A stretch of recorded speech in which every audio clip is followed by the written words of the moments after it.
Olá pessoal, estamos começando mais uma aula do nosso curso Hebraico para Todos e nesta aula veremos a respeito do estado construto.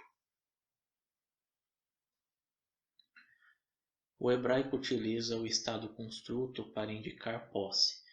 Dois ou mais substantivos são conectados em uma relação genitiva, formando assim uma ideia composta. Então, o primeiro substantivo, que é a ideia dependente, a gente diz que está no estado construto. E o segundo, ou último substantivo, que é a ideia independente, a gente diz que está no estado absoluto.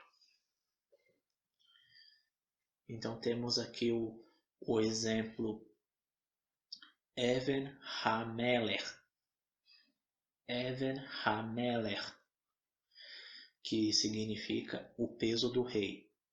Isso se encontra lá em 2 Samuel, no capítulo 14, versículo 26. Então, o primeiro substantivo dessa frase é even, que significa peso ou pedra. E esse substantivo ele é a ideia dependente, então a gente diz que esse substantivo está no estado construto. Já o segundo substantivo, Hameler, que significa o rei, a gente diz que está no estado absoluto. Vejamos então as regras. No hebraico bíblico, os substantivos construtos se conectam aos substantivos absolutos através de um acento conjuntivo ou do maquefe. Porém, não devemos assumir que o maquefe serve para indicar o estado construto. O maquefe apenas indica que aquelas palavras estão conectadas, que elas devem ser tratadas como uma única palavra. Então, quando você encontrar um maquefe no texto, não assuma que aqui não é um estado construto. O maquefe está apenas conectando as palavras. E o estado construto é uma cadeia de palavras conectadas, por isso que nós podemos encontrar acentos conjuntivos ou maquefe conectando substantivos.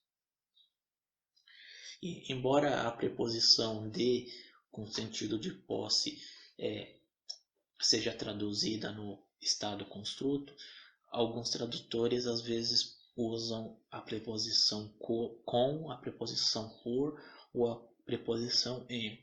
Tudo vai depender do contexto. Quando o pensamento composto é definido, o substantivo que está no construto nunca receberá o artigo definido, apenas o substantivo que está no absoluto receberá o artigo definido. Então, voltando aqui no slide anterior, nós temos Even HaMelech. Veja que apenas o substantivo Meler tem o artigo HaMelech, o rei. Então, se o substantivo absoluto possui o artigo definido, o substantivo no construto também será definido. A ideia toda será definida.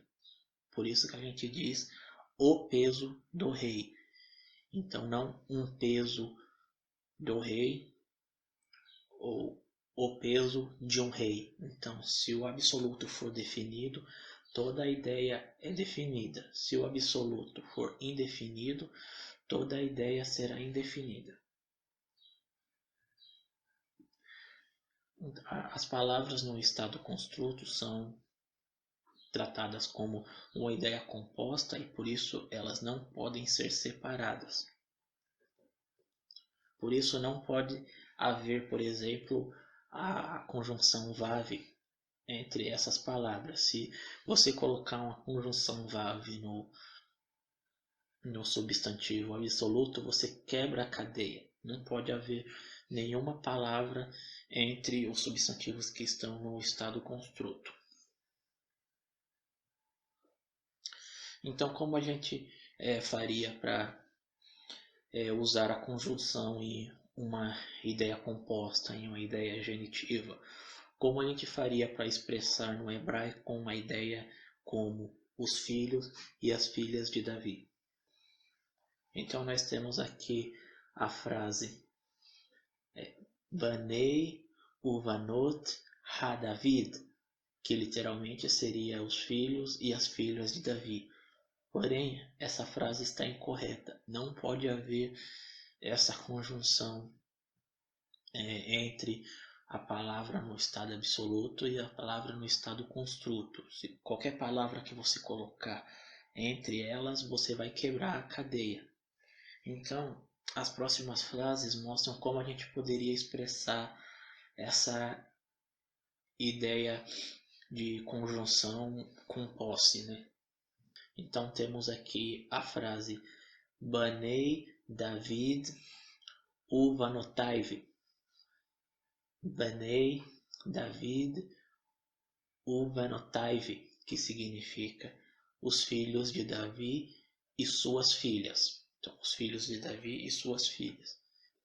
Esse suas filhas em português poderia soar um pouco ambíguo, né? Que a gente não saberia se essas suas filhas são as filhas de Davi ou as filhas dos filhos de Davi, mas no hebraico está mais claro. No hebraico essa ambiguidade não existe, né? Então, vendo no texto hebraico, a gente vai aprender mais para frente sobre os sufixos pronominais, mas a gente, pelo texto hebraico, sabe que esse suas filhas está se referindo às filhas de Davi. Então, Banei David uvanotaiv. Embaixo temos a frase Banei David ve'rabanot. Banei David ve'rabanot, que significa os filhos de Davi e as filhas. Então seria também uma ideia de expressar essa ideia composta com um conjuntivo, né? Então, os filhos de Davi e as filhas. Então poderíamos traduzir também como e suas filhas. O contexto também pode indicar essa tradução. E por último, uma frase que não está no construto, mas que expressaria essa mesma ideia. Então temos aqui a frase Rabanim ve'rabanot asher le David. Rabanim ve'rabanot asher le David, que significa os filhos e as filhas. Esse asher é um pronome relativo. Nós veremos sobre os pronomes relativos futuramente. Então, os filhos e as filhas que a Davi, uma tradução literal, né? Que essa é a proposição lambda, significa a, para, em direção a. Então, os filhos e as filhas que a Davi. Então, para ficar um português mais adequado, poderíamos traduzir como os filhos e as filhas que pertencem a Davi. Então, essas são algumas das formas que podemos expressar essa ideia composta com uma conjunção. Então, por essa aula é só isso. Espero que tenha ficado claro. Qualquer dúvida você deixem aí nos comentários. O estado construto, ele não é muito complicado, dá para entender.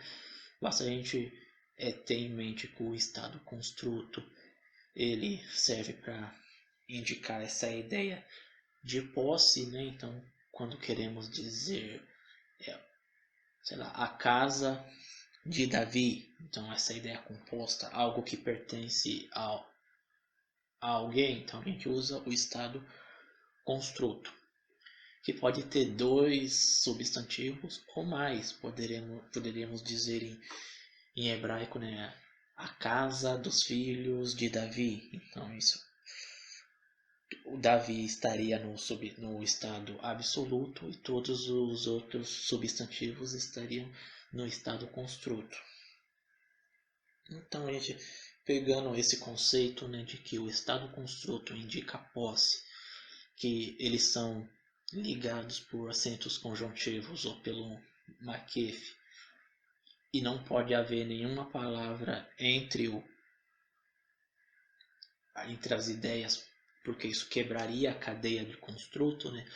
A gente chama de cadeia de construto quando temos essas palavras conectadas, né? Então são chamadas de cadeia de construto.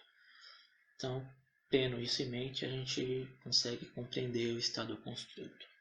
Na próxima aula veremos a respeito das mudanças vocálicas que acontecem nos substantivos que estão no estado construto. Então, deixem suas dúvidas aí que a gente responde assim que possível e nos vemos na próxima aula. Fiquem com Deus.